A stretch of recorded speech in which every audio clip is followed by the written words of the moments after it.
I am worth 50 billion. Basi lilikuwa ni jambo ambalo Ringtone Apoko basi almaarufu ambaye ni mwimbaji wa ngoma za injili hapa nchini, mpendwa mtazamaji, aliweza kufunguka na kusema baada basi, mpendwa mtazamaji, ya wiki iliyopita ulipata kwamba ma-PS walikuwepo basi wanafanyiwa mahojiano.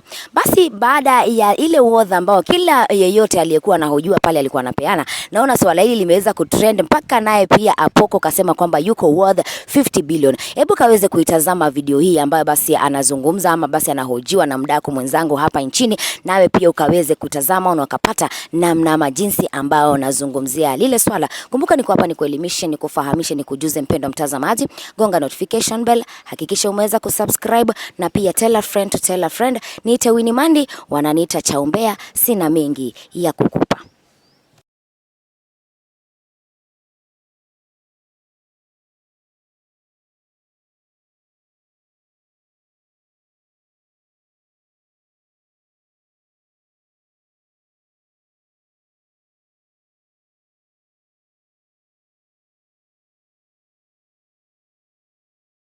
Mimi naitwa Ringtone Tajiri Apoko.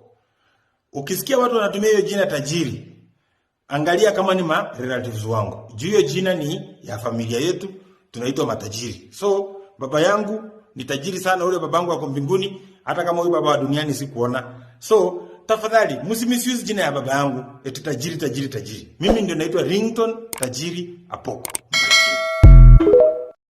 Mimi naitwa Ringtone Tajiri Apoko. Ukisikia watu